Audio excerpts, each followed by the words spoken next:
Hello friends, मैं doctor Dwarka. दोस्तों, जब भी कोई मानसिक बीमारी आपको होती है, मानसिक समस्या होती है या बहुत बार गैर मानसिक समस्याओं में भी जब आप साइकियाट्रिस्ट से मिलते हैं या साइकोलॉजिस्ट से मिलते हैं तो आपको साइकोथेरेपी के लिए कहा जाता है, एडवाइस दी जाती है कि आपको साइकोथेरेपी के सेशंस लेने चाहिए। लेकिन जैसे ही आपको इस साइको सेशन में जाने की बात होती है तो आपके ब्रेन में बहुत सारे सवाल होते हैं कि मुझे साइकोथेरेपी में क्या पूछा जाएगा, मुझे क्या-क्या बताना चाहिए, मुझे किस लिमिटेशन में जवाब देने चाहिए, वो जो साइको सेशन लेने वाला व्यक्ति है, जो थेरेपिस्ट है, वो क्या-क्या पूछेगा, किस तरह का एक्सपीरियंस होगा, एनवायरनमेंट किस तरह का होता है, कितनी देर तक पूछा जाएगा, क्या मेरे को मेरी पर्सनल बातें बतानी चाहिए या नहीं बतानी चाहिए। तो आपके मन में बहुत सारे सवाल जवाब होते हैं।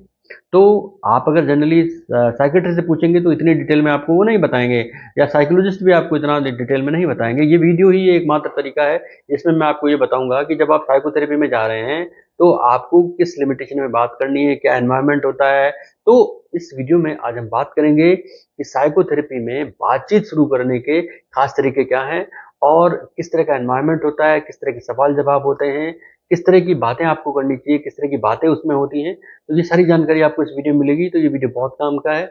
आप इसे लाइक करें, शेयर करें, बेल आइकन प्रेस करें ताकि इस तरह की बहुत सारी जानकारी आपको लगातार मिलती रहे।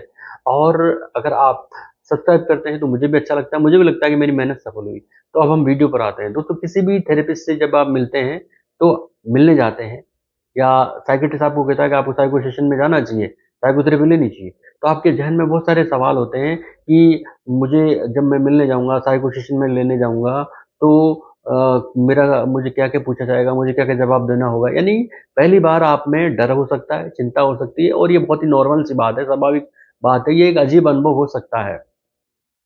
अधिकांश लोगों को कई तरह की मन में चिंताएँ होती हैं कि मुझे क्या पूछा जाएगा, मुझे कितना बोला जाएगा, कितना बोलना होगा।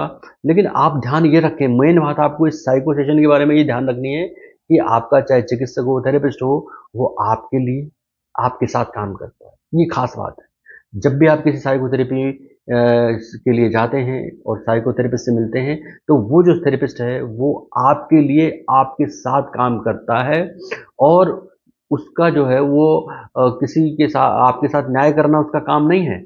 आप या आपकी तुलना करना उसका काम नहीं है, बल्कि वो आपको एक्सेप्ट करता है, जो है जैसी स्थिति में आप उसके पास जाते हैं, आपको एक्सेप्ट करेगा, आपको सपोर्ट करेगा और आपके लक्ष्य जो हैं उनको प्राप्त करने में आपकी मदद करेगा।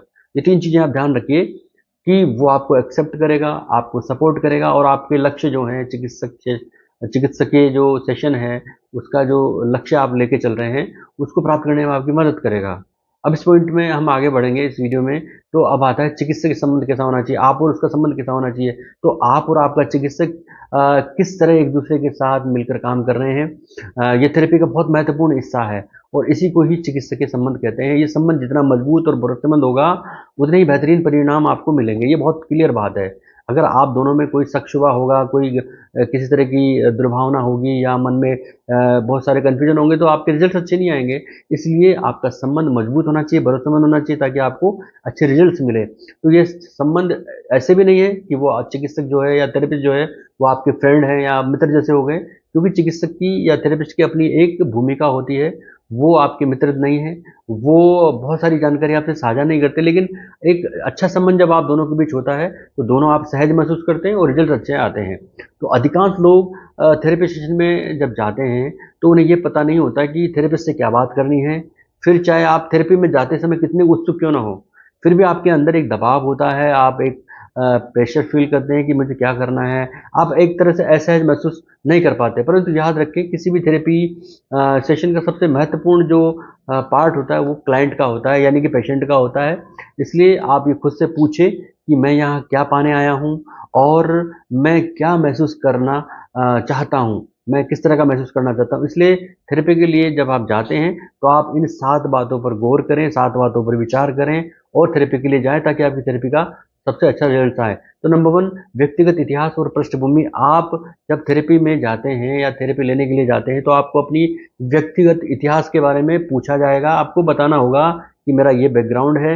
इसके बाद आपको अपनी पारिवारिक गतिशीलता क्या है, डायनामिक्स क्या है, आपकी परवरिश किस तरह की हुई है और आपकी वर्तमान मानसिक स्वास्थ्य समस्या क्या है, किस समस्या के चलते आप उनसे मिलने जा रहे हैं, तो ये सब आपको बताना होगा। और अगर आपने इस प्रॉब्लम के लिए कहीं और से भी ट्रीटमेंट लिया है, तो वो जो अनुभव है उस अनुभव को भी आपको बताना चाहिए।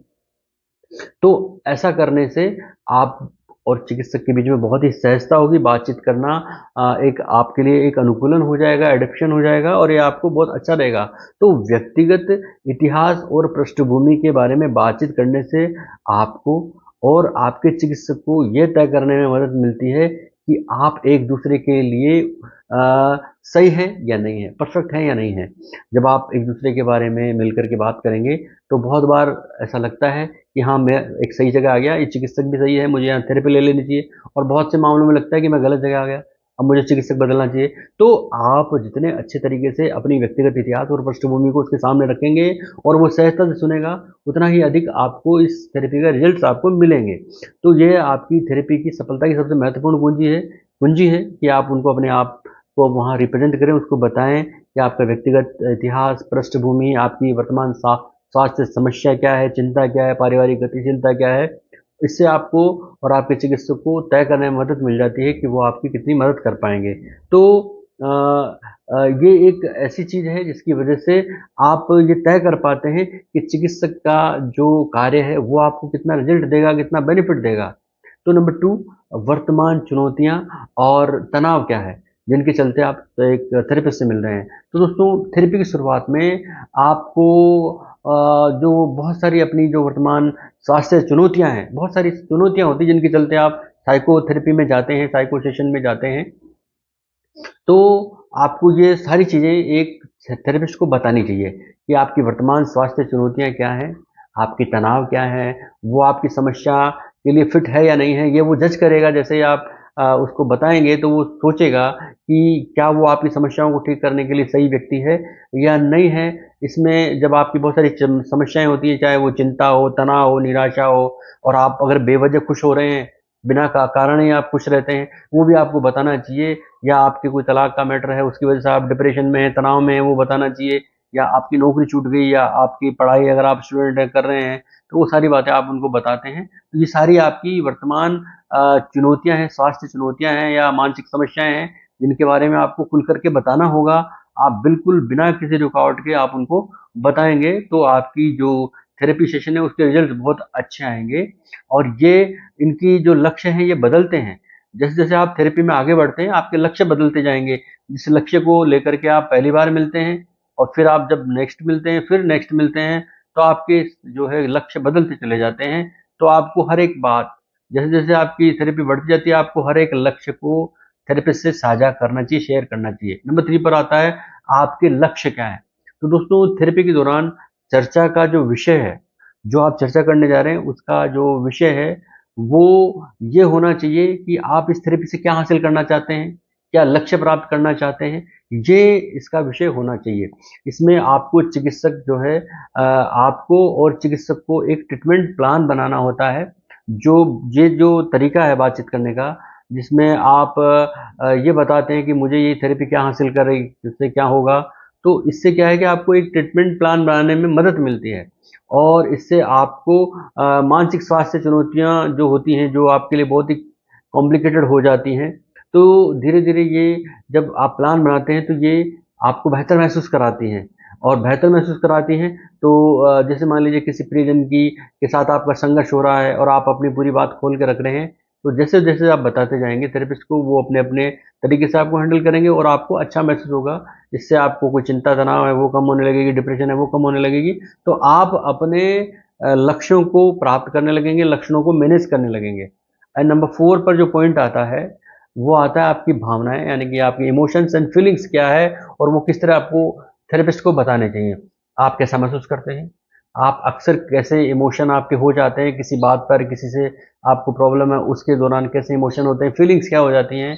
तो ये थेरेपी के लिए एक बहुत ही क्लियर विषय है, टॉपिक है कि आपको अपनी फीलिंग्स और इमोशन के बारे में क्लियरली बताना चाहिए। इससे इसमें ये आप खास ध्यान रखें कि आप नकारात्मक बातें तो आप बताएँ एक थेरेपिस्ट को, लेकिन अगर आप सकारात्मकता फ़ील कर रहे हैं, तो सकारात्मक विचारों के बारे में भी आपको थेरेपिस्ट को बताना बहुत ज़रूरी है, क्योंकि भावनाएँ और अनुभूतियाँ ही बताते हैं कि आप और आपके चिकित्सक थेरेपी में कितनी प्रगति कर रहे हैं या नहीं कर रहे हैं। तो ये या आप क्या स्किल्स सीख रहे हैं। तो ये आपके लिए बहुत ज़रूरी है। आप अपने नकारात्मक विचार भी बताइए, नकारात्मक इमोशन बताइए, फीलिंग्स बताइए, साथ ही आप सकारात्मक फीलिंग्स को भी बताइए, इमोशंस को भी बताइए। ये आपकी जो सेशन है उसकी प्रगति को डिफाइन करते हैं। एंड नंबर 5, आत्म-सम्मान, सेल्फ रिस्पेक्ट और सेल्फ इमेज, यानी कि आत्म-छवि। दोस्तों, अगर आप में कम आत्म-सम्मान है या आपकी आत्म-छवि प्रभावित है, तो आपके स्वास्थ्य या मानसिक स्वास्थ्य और आपके जीवन के ये बहुत सारे जो पहलू हैं, उन पर प्रभाव डालते हैं। कम आत्म-सम्मान होगा तो आप मेंटली डिस्टर्ब रहेंगे, आपको तनाव हो सकता है, आप में चिंता हो सकती है, और आत्म-छवि अगर प्रभावित है तो भी ऐसा ही होगा। तो कम आत्म-सम्मान में व्यक्ति क्या करता है कि दूसरों से अपने आप को कमतर समझने लगता है, कम आंकता है, आप अपनी ही कमियों पर, दोषों पर जोर देते हैं, ध्यान देते हैं, दूसरों को अपने से बेटर मानते हैं। तो आप अपनी जो आत्म छवि है, आपकी जो आत्मसम्मान है, इसके ऊपर आप थोड़ा-सा वर्कआउट इस सेशन में करना होता है, जिससे यदि आप में कोई असुरक्षा आ रही है या कोई खराब शारीरिक छवि या मानसिक छवि आपने बना ली है, या आप अपने आप में संदेह कर रहे हैं, सेल्फ डाउट कर रहे हैं, तो इन भावनाओं को अगर आप महसूस कर रहे हैं, तो आपको अपने थेरेपिस्ट को बताना चाहिए। तो आप अपने चिकित्सक को बताएँगे, तो वो आपको इनको ठीक करने में मदद करेगा, और इन्हें ठीक करने में मदद तो करेगा ही, वो बहुत सारी ऐसी स्किल्स भी बताएगा, जो आपको बहुत अच्छी स्तर पर ले जाएँगी। एंड नंबर 6 पर हम बात करें, तो जो प्रॉब्लम सॉल्विंग के जो तरीके हैं, वो आपको बताएगा, या इसके लिए स्ट्रेटेजी जो होती है, वो आपको एक थेरेपिस्ट बताता है। तो जैसे-जैसे आप थेरेपी सेशन में आप आगे बढ़ते हैं, आपका जो थेरेपिस्ट है या चिकित्सक जो है, वो आपको अपने दम पर मुकाबला करने और जो समस्याएँ हैं, उनका समाधान करने की स्किल्स आपको बताएगा, उनका अभ्यास कराएगा, जिससे आप अगले सेशन में आगे बढ़ने के लिए तैयार होंगे। यानी कि आप में जो भी आप प्रॉब्लम महसूस करते हैं, उनके लिए आपको बहुत सारे समस्या समाधान के कौशल बताएगा, और अगले सेशन के लिए आपको तैयार रहने के लिए करेगा। एंड नंबर 7 जो लास्ट है, वो है प्रगति और असफलताएँ। दोस्तों, थेरेपी में अपने लक्ष्य पर पहुंचने की कोई सीधी रेखा नहीं है, कोई शॉर्टकट नहीं है, आपको पॉइंट टू पॉइंट आगे बढ़ना होगा। तो लक्ष्य तक पहुंचने की कोई सीधी रेखा नहीं होती, कई तरह के उतार चढ़ाव होते हैं। असफलता उसका एक हिस्सा है, असफलता मिल सकती है। आप थेरेपी लेने जा रहे हैं, बहुत बार आप अपने आप को फील अच्छा नहीं करते, तो कोई बात नहीं है, ये चलता रहता है, ये पार्ट ऑफ थेरेपी है। और यदि आप में समस्या के लक्षण दोबारा उभरते हैं, थेरेपी ले लेते हैं, साइकोथेरेपी लेते हैं, सेशन पूरे ले लेते हैं, फिर भी समस्या के लक्षण उभरने लगते हैं, आपको लग रहा है कि मेरी समस्याएं फिर से मुझे जोर मार रही है, तो आपको अपने चिकित्सक को ये बातें बतानी चाहिए। और एक सफल चिकित्सा के लिए बहुत ज़रूरी है कि आप अपनी समस्याएं खुलकर बताएं, खुल करके अपनी बातें रखें, किसी तरह का छुपाना और कम बताना या कम लिमिटेशन में आप अपनी बातों को बताएंगे, तो बहुत सारी चीज़ें आप उनको बता नहीं पाएंगे और समस्या जस की तस बनी रहेगी। इसलिए एक थेरेपिस्ट के पास अपनी बातें ईमानदारी के साथ खुल करके रखना थेरेपी के लिए बहुत ज़रूरी है। तो ये आपको 7 बातें आपको अपने थेरेपिस्ट से करनी है। अगर मैं आपको बताऊं दोबारा, तो इसमें व्यक्तिगत आपका इतिहास क्या है, पृष्ठभूमि की, ये बताना ज़रूरी है। वर्तमान स्वास्थ्य चुनौतियां और तनाव क्या है, ये बताना ज़रूरी है। आपके लक्ष्य क्या है, आपकी समस्या के बारे में आपके लक्ष्य क्या है, ये बताना ज़रूरी है। इमोशंस एंड फीलिंग क्या है, ये बताना ज़रूरी है। और आपकी जो आपके आत्मसम्मान और आत्म छवि जो है, उसके बारे में डिटेल से बताना ज़रूरी है।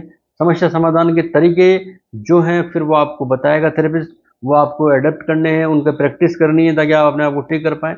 और इस थेरेपी में प्रगति और असफलताएँ या सफलताएँ जो हैं, वो क्या-क्या हैं और किस तरह आती हैं, किस तरह चली जाती हैं, किस तरह आपकी थेरेपी आगे बढ़ती है, ये इस सेशन में आपको प्रैक्टिस करवाई जाती है, जिससे आप अपनी मानसिक समस्या को ठीक कर सकें। तो ये एक साइकोथेरेपी के 7 ज़रूरी हिस्से थे, जो मैंने इस वीडियो में बताए।